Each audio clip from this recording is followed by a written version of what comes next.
going to be using Andrew Sullivan's I Used to Be a Human Being to learn some good writing strategies.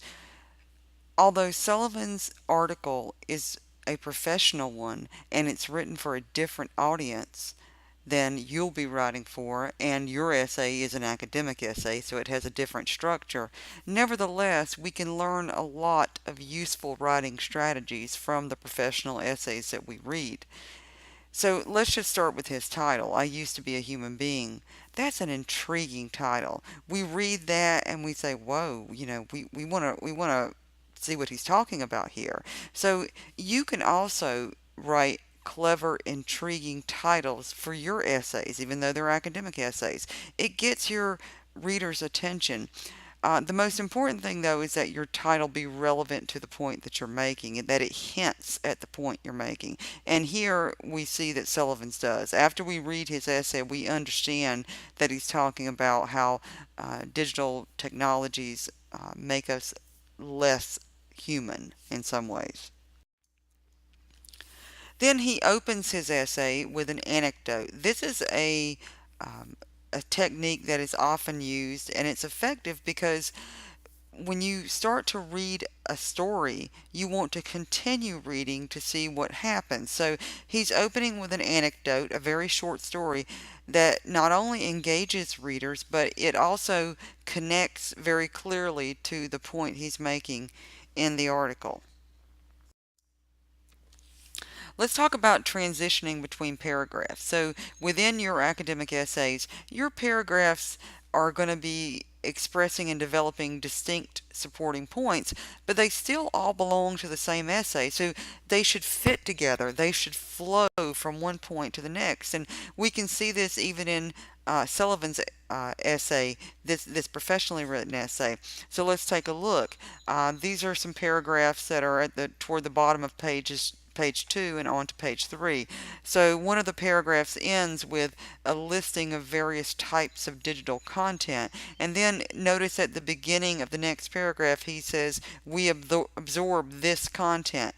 So not only is he using the word content, which is a word that refers back to what he was talking about in the previous paragraph, but also notice the word this as well. That's a pronoun referring to something that came before it, so it brings our attention back to the previous paragraph and connects this new paragraph to it.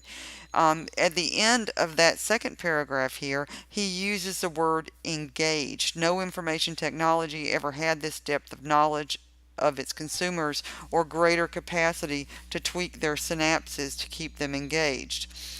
But then at the beginning of the next paragraph, he says the engagement never ends. So he's using two different versions of the same base word, and that connects those two paragraphs. So you can use some of these techniques in your own writing.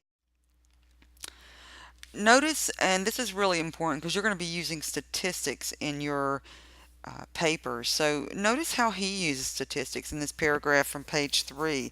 He uses quite a bit of statistics in this paragraph, but he never lets it take over. It doesn't sound dry, and that's because he's commenting on it. He hasn't lost his writing voice even while presenting the statistics. Notice he just doesn't present them and let the readers figure out what they mean or how they connect to his point.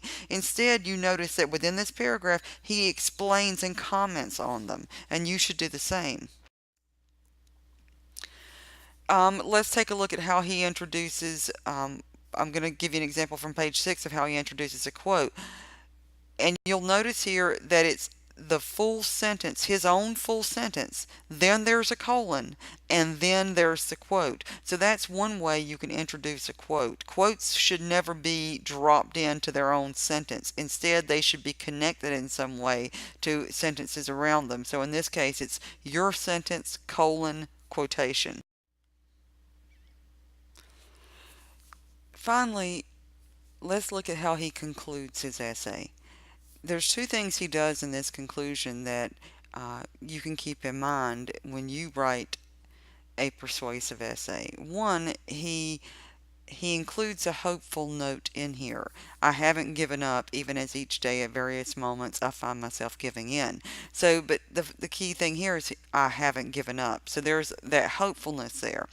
But also, in a persuasive essay, one way that's frequently used to conclude a persuasive essay is to discuss the consequences if nothing is done. And that's what he does toward the end. That basically he's stating that we could even lose our soul, the very thing that makes us human, if we don't take steps to kind of remedy this. And that, of course, connects us back to his title. So let's summarize what we've learned about writing from Andrew Sullivan's essay. One, an engaging, relevant title is important because that's the first thing your readers encounter. Two, an anecdote is a great way to introduce your essay as it engages readers from the start. Three, transitioning between paragraphs is important, and some ways you can do that in the topic sentence for your body paragraph are to use a word to refer to the topic of the previous paragraph, use pronouns, and use a different version of a word you used at the end of your previous paragraph. Also, in terms of statistics, include them but comment on them. Don't let them speak for themselves. Don't let them take over your paper. 5.